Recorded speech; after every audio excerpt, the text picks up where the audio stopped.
Welcome back to the channel. So बच्चे लोग, आपकी काजल मैम स्वागत करती है आप सभी का आपके अपने इस चैनल के ऊपर। सो बच्चों, एज पर द स्केड्यूल आज हमारी इकोनॉमिक्स की क्लास है और हम लोग पढ़ रहे हैं इंडियन इकोनॉमिक डेवलपमेंट, जिसके अंदर हमारा चल रहा है chapter number 2 Indian economy 1950 to 1990। So बच्चों, इस चैप्टर के अंदर हम लोग पढ़ रहे हैं कि आफ्टर इंडिपेंडेंस अपनी कंट्री के डेवलपमेंट के लिए हम लोगों ने कौन कौन से स्टेप्स लिए, जिसके अंदर हमने इकोनॉमिक सिस्टम पढ़ लिया है, सेंट्रल प्रॉब्लम्स पढ़ ली हैं, उसका सोल्यूशन भी पढ़ लिया है और इस क्लास में हमने इकोनॉमिक प्लानिंग के बारे में काफी कुछ पढ़ा। तो आज का हमारा टॉपिक है एग्रीकल्चर डेवलपमेंट। तो चलिए आज की क्लास को स्टार्ट करते हैं और देखते हैं कि इस 40 साल के अंदर हम लोगों ने अपने एग्रीकल्चर के डेवलपमेंट के लिए क्या क्या किया था। सो बच्चों, अपने इस सीरीज जिसका नाम है इंडियन इकोनॉमी, इसके पिछले कुछ एपिसोड्स में हमने ये देखा कि जब यहाँ पे ब्रिटिशर्स थे तो ब्रिटिशर्स ने एग्रीकल्चर सेक्टर में जो भी कुछ किया वो सिर्फ अपने लिए किया। वो जो भी कुछ यहाँ पर कर रहे थे सिर्फ अपने फायदे के लिए कर रहे थे और उनके टाइम पे जो हमारा एग्रीकल्चर सेक्टर था वो बहुत ज्यादा स्टेगनेंट था, यानी कि वहां पर जो ग्रोथ थी वो रुक गई थी, थमसी गई थी। क्यों? क्योंकि जमींदारी सिस्टम उसने हमें इतना ज्यादा एक्सप्लॉइट कर दिया था। कमर्शलाइजेशन ऑफ एग्रीकल्चर की वजह से हम लोगों का जो खाना था वो भी छिन गया था। स्केर्सिटी ऑफ रिसोर्सेज थी, हमारे फार्मर्स के पास इतना कोई पैसा नहीं था कि वो एग्रीकल्चर के अंदर इन्वेस्टमेंट करके अपनी प्रोडक्टिविटी को इंक्रीज कर सकें। और यही रीजन था कि टेक्नोलॉजी की कमी थी, रिसोर्सेज की कमी थी, जिसकी वजह से जो प्रोडक्टिविटी थी वो लो थी। तो इसका मतलब एग्रीकल्चर में डेवलपमेंट करने की बहुत ज्यादा जरूरत थी। तो यही हमारी गवर्नमेंट ने देखा और जब हमारी सेंट्रल प्लानिंग स्टार्ट हुई, हमारे 5 ईयर प्लान स्टार्ट हुए, तो पहले ही प्लान के अंदर उन्होंने जो प्रायोरिटी सेक्टर चूज किया अपना, वो चूज किया एग्रीकल्चर सेक्टर। तो जब वो स्टडी कर रहे थे इस एग्रीकल्चर सेक्टर को, तो उन्हें ये पता चला कि कॉलोनियल रूल के टाइम पे ना तो हमारे एग्रीकल्चर सेक्टर में कोई ग्रोथ थी और ना ही इक्विटी। अब इक्विटी का मतलब कि यहाँ पर जो बेनिफिट्स हैं वो हमारे फार्मर्स तक पहुंच ही नहीं रहे थे, प्लस जो ग्रोथ होनी चाहिए थी हमारे एग्रीकल्चर सेक्टर की वो हो ही नहीं रही थी। इसका मतलब किसी बदलाव की जरूरत थी। जब भी चीजें खराब होने लगती है, जब भी आपको लगे कि आपकी जिंदगी में कुछ खास नहीं हो रहा है, आप बिल्कुल ही किसी एक स्टेज पर आकर रुक से गए हो, थम से गए हो, क्यों? क्योंकि शायद कंफर्टेबल हो गए हो उस एक पर्टिकुलर प्लेस पे, तो उसी समय जरूरत होती है आपको अपनी जिंदगी में बदलाव लाने की, क्योंकि ये बदलाव ही है जो आपको आगे तक लेकर जाता है। तो यहाँ पर भी कुछ ऐसा ही हुआ कि जब हमने देखा कि हमारे एग्रीकल्चर सेक्टर में कुछ खास नहीं हो रहा है, तो हमें भी यहाँ पर नीड फील हुई कुछ चेंजेस की, कुछ बदलावों की, यानी कि हमारे एग्रीकल्चर सेक्टर में आए कुछ रिफॉर्म्स। तो चलिए देखते हैं कि आखिरकार वो कौन से रिफॉर्म्स हमारी गवर्नमेंट ने हमारे एग्रीकल्चर सेक्टर को डेवलप करने के लिए लिए। So during the colonial rule, there was neither growth nor equity in the agriculture sector. वही वाली बात जो अभी मैंने आपको बताई कि कॉलोनियल रूल के अंदर ना तो वो हमारी कोई ग्रोथ करके गए, ना ही वहां पर कोई इक्विटी थी। So to address the issue of growth and equity in agriculture, government took up the following 2 steps. तो यहाँ पर इस ग्रोथ और इक्विटी को लेकर आने के लिए एग्रीकल्चर सेक्टर में हमारी गवर्नमेंट ने 2 रिफॉर्म्स को इंट्रोड्यूस किया। जो पहला रिफॉर्म है उसको नाम दिया गया इंस्टीट्यूशनल रिफॉर्म और जो दूसरा रिफॉर्म था उसको नाम दिया गया टेक्नोलॉजिकल रिफॉर्म। क्यों? देखो भाई, कहीं ना कहीं ये जो काम चल रहा था एग्रीकल्चर सेक्टर में, तो उसके किसी स्ट्रक्चर में चेंज लाने की जरूरत थी, यानी कि काम के तरीकों में चेंज लाने की जरूरत थी। जो प्रोसेस फॉलो किया जा रहा था उसमें बदलाव लाने की जरूरत थी। दूसरी तरफ हमें ये दिख रहा था कि हम एक ऑब्सोलीट टेक्नोलॉजी का इस्तेमाल कर रहे हैं, एक आउटडेटेड टेक्नोलॉजी का इस्तेमाल कर रहे हैं। तो अब जरूरत है आगे बढ़ने की, अब जरूरत है न्यू टेक्नोलॉजी को अडॉप्ट करने की। तो इसीलिए उसके लिए टेक्नोलॉजिकल रिफॉर्म्स लाए गए। अब जो इंस्टीट्यूशनल रिफॉर्म्स हैं उनको बोला गया लैंड रिफॉर्म्स, यानी कि जमीन से रिलेटेड कुछ यहाँ पर बदलाव लाए गए ताकि यहाँ पर लेकर आई जा सके इक्विटी। दूसरी तरफ क्योंकि ग्रोथ की भी जरूरत थी और ग्रोथ को हमेशा हम कैसे मेजर करते हैं, गोल्स ऑफ सेंट्रल प्लान्स पढ़ के आए हो, वहां पर सबसे पहला ही गोल था ग्रोथ। तो ग्रोथ को हम किस टर्म्स में मेजर करते हैं? प्रोडक्टिविटी के टर्म्स में। तो यहाँ पर भी हमने बात करी growth in terms of productivity, और इसको हासिल करने के लिए हमारी कंट्री में आया ग्रीन रेवोल्यूशन। आप में से बहुत सारे बच्चों को ये याद होगा ग्रीन रेवोल्यूशन के बारे में, क्योंकि बचपन में एसएसटी में हमने ये सब चीजों को पढ़ा है कहीं ना कहीं, बट हाँ थोड़ा सा डिटेलिंग में अब हम क्लास 12th में इसको पढ़ने जा रहे हैं। तो मुद्दे की बात यह है कि आपके लिए जो लैंड रिफॉर्म्स आए, जिसको आप इंस्टीट्यूशनल रिफॉर्म्स कह रहे हो, वो लेकर आए हमारे लिए इक्विटी, और हमारा ग्रीन रेवोल्यूशन जो कि टेक्नोलॉजिकल रिफॉर्म्स है वो लेकर आया हमारे लिए ग्रोथ, बढ़ाई हमारी कंट्री की प्रोडक्टिविटी। तो ये दो स्टेप्स गवर्नमेंट की तरफ से लिए गए ताकि यहाँ पर जो ग्रोथ और इक्विटी की प्रॉब्लम है एग्रीकल्चर सेक्टर में वो सॉर्ट आउट हो सके। तो ये दोनों नाम आपको बहुत अच्छे से याद रख रहे हैं, इसके ऑल्टरनेटिव नेम्स भी पता होने चाहिए और ये वाले नेम्स भी आपको पता होने चाहिए, ठीक है। सो स्टार्ट करते हैं पहले रिफॉर्म्स के साथ, जिसका नाम है लैंड रिफॉर्म्स। अब जब बात लैंड की हो रही है, जमीन की हो रही है, तो यहां बदलाव भी जमीन से ही जुड़ा होगा। तो आखिर क्या बदलाव था वो? These are refer to change in ownership. यहां पर हम चेंज लेकर आए ऑनरशिप। ऑनरशिप मींस मालिकाना अधिकार। इसके अंदर कुछ चेंजेस लाए गए ऑफ द लैंड होल्डिंग्स, यानी कि जिन जिन के पास भी जमीनें थी उन जमीनों से संबंधित जो मालिकाना अधिकार है उसमें किसी तरीके का चेंज लाया गया लैंड रिफॉर्म्स के अंदर। तो जो लैंड रिफॉर्म्स थे ये भी दो तरीके के आए। एक को हमने नाम दिया अबॉलिशन ऑफ इंटरमीडियरीज और दूसरे को नाम दिया लैंड सीलिंग। अभी पूरी डिटेल में हम इन दोनों को पढ़ने वाले हैं। अभी सिर्फ आपने इतना ध्यान रखना है कि लैंड रिफॉर्म दो तरीके से आए। पहला था एबॉलिशन ऑफ इंटरमीडियरीज और दूसरा था लैंड सीलिंग। बच्चे मेरा काम आपको सिर्फ यहाँ पर चैप्टर को पढ़ा देना नहीं है। चैप्टर को पढ़ाना तो बहुत आसान है कि मैं तो क्या करती एक बुक लेके खड़ी हो जाती, आपको भी कह देते कि बच्चे बुक लेके बैठ जाओ, और मैं पूरी रीडिंग लगाती बुक की और एक एक लाइन को हिंदी में समझाती हुई चली जाती।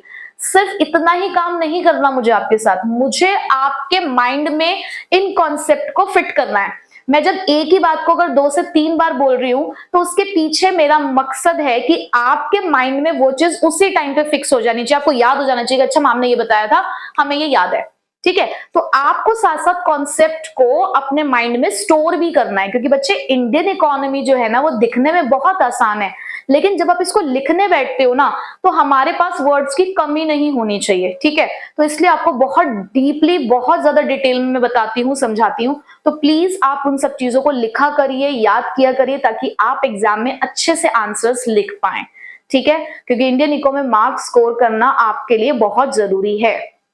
चलो जी, सो लैंड रिफॉर्म्स किस तरीके के रिफॉर्म्स थे? For the change in ownership of land holdings, यानी कि लैंड होल्डिंग से जुड़े कुछ हमने ऑनरशिप राइट्स यहाँ पे चेंज किए थे, उसको यहाँ पे लैंड रिफॉर्म कहा गया। ये दो तरीके से आया हमारे यहाँ पे, एक को बोला गया एबॉलिशन ऑफ इंटरमीडियरीज और दूसरे को बोला गया लैंड सीलिंग। क्यों जरूरत पड़ी हमें लैंड रिफॉर्म्स की? पहला, क्योंकि हमारे यहाँ चल रहा था लैंड टेन्योर सिस्टम। अंदर हम जमींदारी सिस्टम को देख रहे थे, जहां पर उनका काम सिर्फ जमींदारों का यही था, आते थे, लगान लेते थे और चले जाया करते थे। किसी भी तरीके का इंप्रूवमेंट उन्होंने हमारे एग्रीकल्चर सेक्टर में नहीं किया। दूसरा, प्रोडक्टिविटी ऑब्वियसली बहुत ज्यादा लो थी हमारे एग्रीकल्चर सेक्टर के अंदर। क्यों? क्योंकि हमारे पास टेक्नोलॉजी की कमी थी, रिसोर्सेस की कमी थी, हमारे पास अच्छी क्वालिटी के सीड्स नहीं थे, फर्टिलाइजर्स नहीं था, हमें टेक्निक्स नहीं पता थी कि किस तरीके से हम प्रोडक्टिविटी को इंक्रीज कर सकते हैं।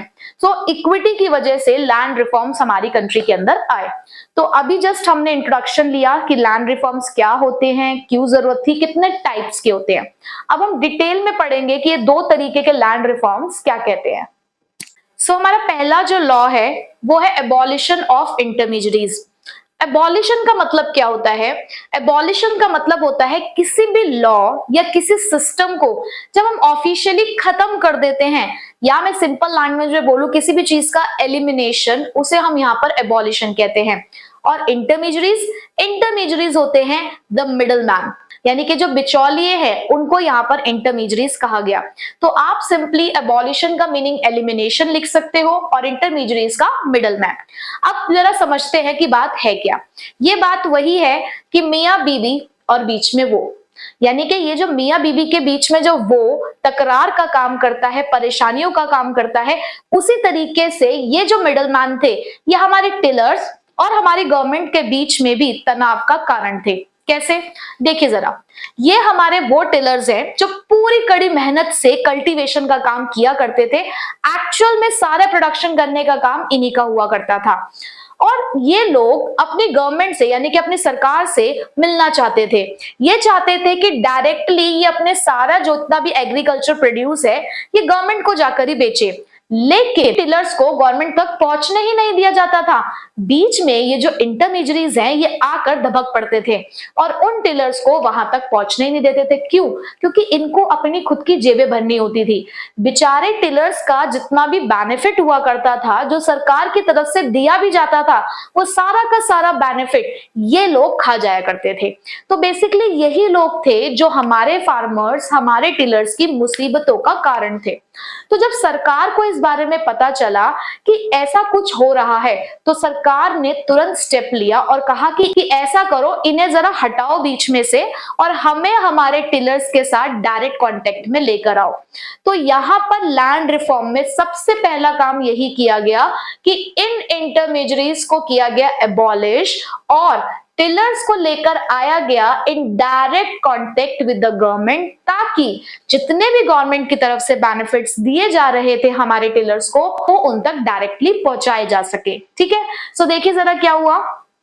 So just after the independence, steps were taken to abolish the intermediaries and to make the tillers the owner of the land. उन्होंने कहा भाई देखो, जो मेहनत कर रहा है उसी को हम ये जो लैंड है ये सौंपेंगे, कि तुमने तो कुछ भी नहीं किया, मेहनत तो वो बेचारे कर रहे थे, सारे टिलर्स काम वो कर रहे थे, खाना वो बना रहे थे, और तुम सिर्फ बीच में बैठकर खाने का काम कर रहे हो, उनको पूछ तक नहीं रहे हो। तो भैया तुम्हें यहाँ से जाना होगा, अपना रास्ता साफ करो और हटो बिल्कुल यहाँ से।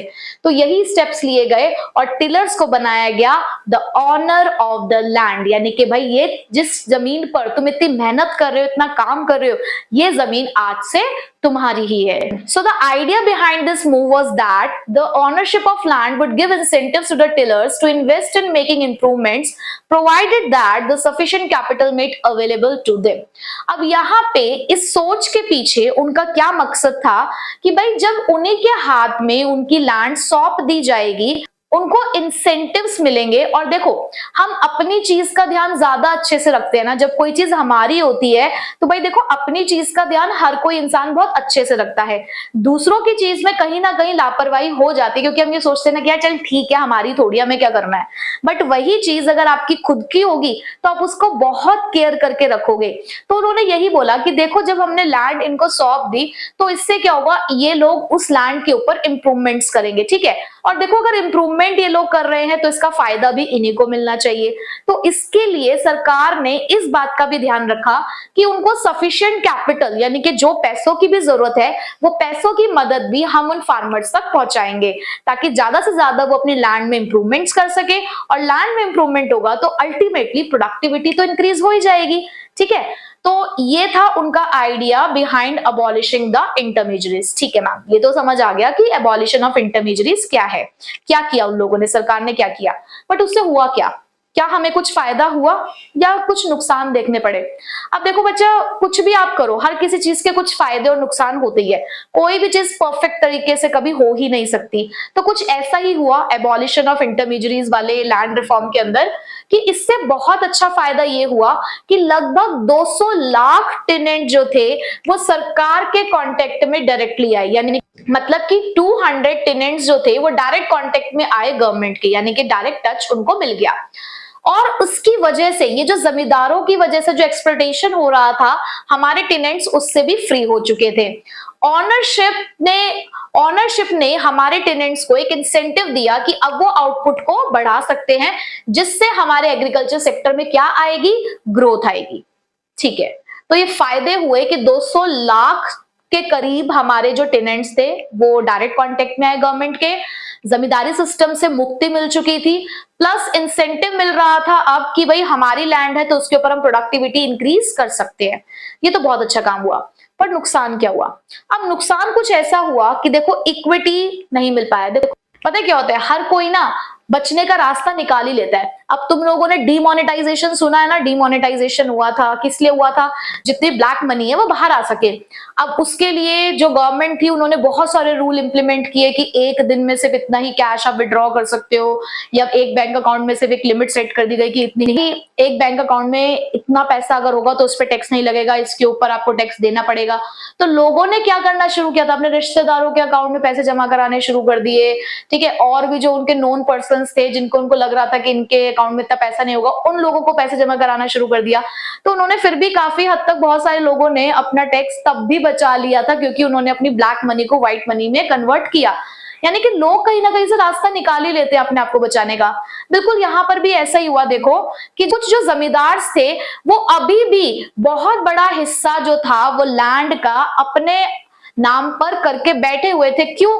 क्योंकि लेजिस्लेशन में लूप होल्स थे। लूप होल्स मतलब भाई जब कमी अपने अंदर ही हो ना, जब कमी अपने अंदर ही हो तो दूसरों को दोष नहीं दिया जा सकता, या जब खुद के घर ही कांच के हो तो दूसरों के घरों में पत्थर नहीं फेंका करते।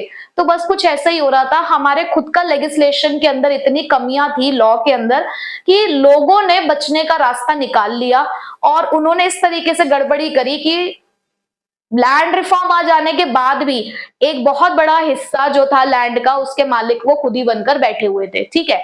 उसके बाद ऐसे भी केसेस उस टाइम पे देखने को मिले जहां पर उन्होंने टिलर्स को लैंड से हटा दिया। जैसे उन्हें तुरंत सुनाई दिया ना कि यार ऐसे कुछ लैंड रिफॉर्म आने वाला है, तो उन्होंने टिलर्स को कहा कि ठीक है अब से हम अपने आप कर लेंगे काम, अब आप जा सकते हो। और जैसे कोई पूछने के लिए आया तो वहां पे कहते हैं कि हम ही हैं यहीं के मालिक, हम ही हैं इस जमीन के मालिक, हम ही जोतते हैं इसको, तुमको क्या लगता है कोई और आके जोतता है इसको? नहीं भाई, हम ही हैं कल्टीवेटर, हम खुद ही इस जमीन को जोतते हैं। तो बस बना दिया पागल, टिलर्स को भगा दिया और लैंड ओनर्स को कहा कि भैया हम ही सेल्फ कल्टीवेटर्स हैं, हम ही कल्टीवेट करते हैं इन जमीनों को, ठीक है भाई। Even when tillers got the ownership, the share cropper, the landless labourers didn't benefit from the land reforms. अब देखो इसकी वजह से कुछ टिलर्स को तो फायदा हुआ, उनको ओनरशिप मिली, लेकिन जो हमारे कुछ शेयर क्रॉपर्स थे या जिनके पास लैंड थी ही नहीं, कुछ ऐसे हमारे लैंडलेस लेबरर्स थे, उनको इस लैंड रिफॉर्म का कोई बेनिफिट नहीं मिला। यानी कि हमने एक इनिशिएटिव लिया कि हम चीजों को सुधारेंगे, हम सुधार लेकर आएंगे, लेकिन अभी भी कुछ लोग ऐसे थे जिन्होंने हमें वो सुधार लाने नहीं दिया। और उसी का कारण था कि जो इक्विटी हम देखना चाहते थे एग्रीकल्चर सेक्टर में कि यार सबके पास लैंड होनी चाहिए, सब लोग अपना पेट भर खाना खाएं, अच्छे से प्रोडक्टिविटी करें, हमारे देश का डेवलपमेंट हो, हम ये कोशिश करना चाहते थे। बट वही है ना, कुछ लोग हमें नहीं बढ़ने देते आगे, हम आगे बढ़ने की कोशिश करते हैं, वो हमें पीछे खींच लेते हैं। वही है कि जो अपने आप को पकड़ के ऐसे कस के धक्का मार के आगे बढ़ जाता है वो तो आगे निकल जाएगा, बट जो थोड़ा सा कमजोर व्यक्ति होता है वो पीछे रह जाता है। तो इसलिए कमजोर नहीं बनना है, ताकतवर बनना है ना। तो ये हमारे लैंड रिफॉर्म का पहला पार्ट हमने पढ़ा कि जहां पर हमने इंटरमीडिएट्स को हटाया उससे कुछ फायदे हुए और कुछ नुकसान। फायदे क्या हुए? 200 लाख टेनेंट्स आ गए थे गवर्नमेंट के कॉन्टेक्ट में, एक्सप्लोटेशन से बच रहे थे जमींदारी सिस्टम के, प्लस यहाँ पर उनको एक इंसेंटिव मिला कि प्रोडक्टिविटी इंक्रीज की जा सकती है। But at the same time अभी भी बहुत सारे लोगों ने लेजिस्लेशन के लूप होल्स का फायदा उठाते हुए अपने नाम पर ही जमीनों को रखा, इवन टिलर्स को हटा दिया गया जमीनों से और खुद को ही कहा कि हम ही इसको कल्टीवेट करते हैं, हम ही करते आ रहे हैं अब तक इसके ऊपर सारा काम। और बहुत सारे अभी भी हमारे ऐसे फार्मर्स थे जिनको इस लैंड रिफॉर्म का बेनिफिट नहीं मिला था, ठीक है। सो ये पहला पार्ट हमने पढ़ लिया है। अब चलते हैं नेक्स्ट लैंड सीलिंग की तरफ। सो हमारा नेक्स्ट जो रिफॉर्म है उसका नाम है लैंड सीलिंग। यहां पर सीलिंग से मतलब एक लिमिट सेट करने से है। तो इसको पढ़ाने से पहले मैं आपको एक एग्जांपल समझाती हूँ, जरा एक चीज को ध्यान से समझिएगा। अब आप एक बात को समझो कि सपोज करो कि एक फादर हैं, ठीक है। अब उनके 4 बेटे हैं, 4 बेटे, ठीक है। इन्होंने नहीं ध्यान रखा पॉपुलेशन का, 4 बेटे हैं, कोई बात नहीं। अब इनके पास कुछ जमीन है, ठीक है। सपोज करो ये इनके पास कोई जमीन का टुकड़ा है, बहुत बड़ा जमीन का टुकड़ा है, और इस जमीन के टुकड़े में से इन्होंने आधा हिस्सा जो है ये अपने सबसे बड़े वाले बेटे यानी कि इसको सौंप रखी है, ठीक है। अब क्या हुआ कि जो बाकी के 3 बच्चे थे वो भी धीरे धीरे बड़े हुए, उन्होंने भी डिमांड किया कि पिताजी आपने अपनी जमीन का आधा हिस्सा सबसे बड़े वाले भैया को दे रखा है, हमारे हाथ में क्या आएगा, हमें भी तो अब यहाँ पर कुछ जमीन की जरूरत है। तो अब पिताजी क्या करेंगे? अब पिताजी ने क्या करा कि यहाँ पर बड़े बेटे से कहा कि भाई तुम ऐसा करो, अपनी जमीन में से थोड़ा सा हिस्सा अपने भाइयों को भी दे दो। तो बड़े बेटे ने मना कर दिया कि नहीं पिताजी, आपने ये जमीन मेरे नाम पे करी है, अब तो मैं ये सारी जमीन अपने पास रखूंगा, आप बची कुची जमीन में से इन तीनों को इनका हिस्सा दे दो। अब तुम खुद बताओ कि क्या ये सही है? अब भाई पिता के लिए तो चारों ही बच्चे एक समान है, अब एक के पास आधा हिस्सा और बाकी 3 के पास उसी आधे हिस्से में से उस आधे हिस्से में से जमीन जा रही है, ये तो सही बात बिल्कुल भी नहीं थी। तो जब बड़ा बेटा नहीं माना तो पिताजी के हाथ में अभी भी पावर है भाई जब तक पिताजी हैं तब तक सारी पावर उन्हीं के हाथों में थी। तो उन्होंने कहा जी ऐसा है, यहां पर अब जमीन सबको बराबर की मिलेगी। अगर तुम्हारे पास जरूरत से ज्यादा जमीन पाई गई तो उसे मैं अपने पास ले लूंगा और दान कर दूंगा, फिर किसी के भी हाथ में कुछ भी नहीं लगेगा। तो ऐसा है, तो शराफत से जो फालतू की जमीन है वो आप वापस कर दो, नहीं तो आपकी जमीन को मैं यहाँ पर कोर्ट के थ्रू छीन लूंगा और इसको फिर मैं दान में दे दूंगा, किसी को नहीं मिलेगी कोई भी जमीन। ठीक है, यानी कि पिताजी ने यहाँ पर एक रूल सा पास कर दिया कि भाई देखो सभी के पास बराबर की जमीन होगी, किसी के पास ना ज्यादा ना ही कम होगी। तो अगर इस जमीन को बांटना पड़ा तो इस तरीके से उसके 4 हिस्से कर दिए गए बराबरी के और चारों बेटों को एक एक हिस्सा सौंप दिया गया। तो यहाँ पर हुआ क्या कि लोगों के बीच में किसी एक जमीन के टुकड़े को बांटने के लिए जो लिमिट है वो फिक्स कर दी गई। अब कुछ इसी तरीके का काम हमारी गवर्नमेंट ने किया कि हमें इक्विटी लेकर आनी थी।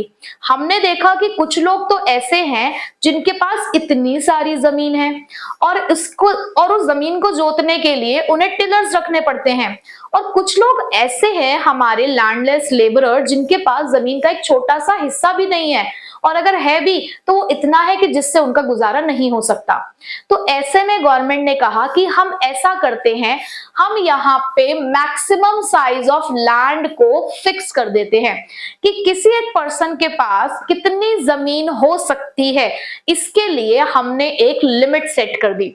और अगर उस लिमिट से ज्यादा किसी के पास जमीन पाई गई तो गवर्नमेंट उसे जब्त कर लेगी। भाई या तो आप उस सरप्लस लैंड को आप पहले से ही सरेंडर कर दो, अगर आप खुद सरेंडर नहीं करेंगे और बाद में आपके पास सरप्लस लैंड मिली, सरप्लस लैंड होल्डिंग्स अगर आपके पास पाई गई तो वो गवर्नमेंट के नाम पर ट्रांसफर कर दी जाएगी और फिर गवर्नमेंट उस लैंड को उन टिलर्स को, उन लैंडलेस लेबरर्स को सौंप देंगे जिनके पास जमीन का कोई टुकड़ा भी नहीं है।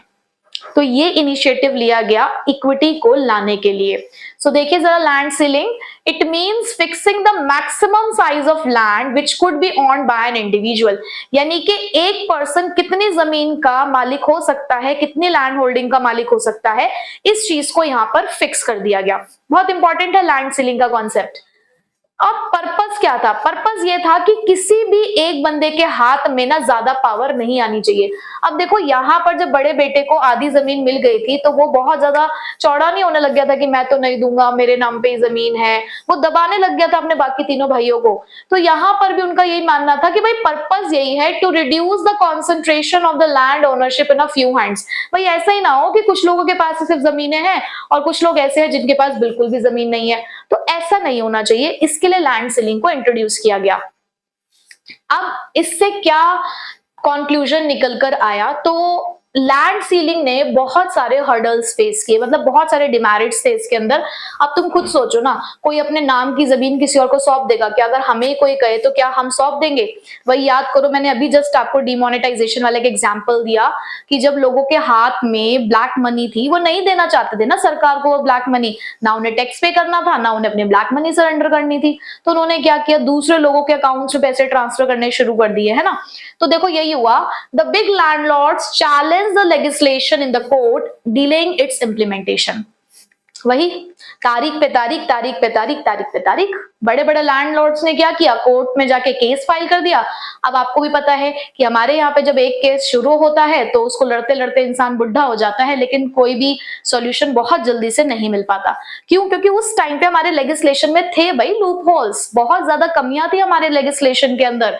तो यही हुआ कि बड़े बड़े लैंडलॉर्ड्स ने लेजिस्लेशन में जाके चैलेंज कर दिया, यानी कि कोर्ट केस कर दिया, जिसकी वजह से इस लैंड सीलिंग को इंप्लीमेंट होने में डिले होता रहा। अब इस डिले का उन्होंने फायदा उठाया। किया क्या कि अपनी लैंड को रजिस्टर करा दिया अपने क्लोज रिलेटिव्स के नाम पर, जिसकी वजह से वो लेजिस्लेशन से बच सके। क्लोज रिलेटिव्स बोल लो, फ्रेंड्स बोल लो, तो ऐसे लोगों के नाम पर उन्होंने ट्रांसफर करना इसको शुरू कर दिया। जो हमारे लेजिस्लेशन था उसके अंदर बहुत सारी कमियां थी, जिसकी वजह से बड़े बड़े लैंड होल्डर्स अभी भी अपनी जमीन को अपने पास रखने में कामयाब हो गए। तो यानी कि लैंड सीलिंग ने तो बहुत सारी प्रॉब्लम्स को फेस किया और लैंड सीलिंग को किसी ने इंप्लीमेंट ढंग से होने ही नहीं दिया। तो कंक्लूजन भी यही निकला कि ये लैंड रिफॉर्म्स हमें सिर्फ 2 ही स्टेट में सक्सेसफुल होता हुआ दिखा, केरला और वेस्ट बंगाल। क्यों? क्योंकि वहां की जो गवर्नमेंट थी वो बहुत ज्यादा कमिटेड थी इस पॉलिसी के लिए, लैंड टू द टिलर। उनको ये करना था तो वो बहुत ही डिटरमाइंड होकर उन्होंने इस काम को किया। पर अदर स्टेट में ये चीज नहीं हो पाई, क्योंकि जो अदर स्टेट्स की गवर्नमेंट थी वो उस लेवल का कमिटमेंट उन्होंने शो नहीं किया। मोर ओवर वहां पे बहुत ज्यादा इनइक्वालिटीज थी लैंड होल्डिंग्स के अंदर, तो वो इस चीज को नहीं इंप्लीमेंट कर पाए। तो इसका मतलब जो लैंड सीलिंग थी, ये जो लैंड रिफॉर्म्स थे, ये बहुत ज्यादा सक्सेसफुल नहीं हो पाए थे। मतलब कोशिश करी थी हमारी गवर्नमेंट ने कि एग्रीकल्चर के डेवलपमेंट के लिए कुछ किया जा सके, बट बहुत ज्यादा सक्सेस हमें लैंड रिफॉर्म्स के अंदर देखने को नहीं मिली। ना तो इंटरमीडिएट्स के अबॉलिश हो जाने की वजह से बहुत ज्यादा फर्क पड़ा, ना ही लैंड सीलिंग को इंप्लीमेंट करने से कुछ खास फर्क हमें पड़ा। ठीक है, सो ये अभी हमने सिर्फ एक पार्ट पढ़ा है कि एग्रीकल्चर डेवलपमेंट में इक्विटी लाने के लिए हम लैंड रिफॉर्म्स लाए थे, जिसमें हमने अबॉलिश किया था इंटरमीडिएट्स को और हमने लैंड सीलिंग करके फिक्स की थी मैक्सिमम लैंड होल्डिंग। ठीक है, अभी इसका एक और पार्ट पढ़ना बाकी है जिसका नाम है ग्रीन रेवोल्यूशन, जो कि हम पढ़ेंगे नेक्स्ट क्लास में। सो आई होप आपको आज की क्लास अच्छे से समझ में आई होगी। बहुत इंपॉर्टेंट कॉन्सेप्ट है ये और बहुत अच्छे से आपको पढ़ना है। इस एपिसोड को अपने माइंड में बहुत अच्छे से फिक्स करना है। ठीक है, सो मिलते हैं आपसे नेक्स्ट क्लास में इसके सेकेंड पार्ट के साथ। So till then take care, bye bye.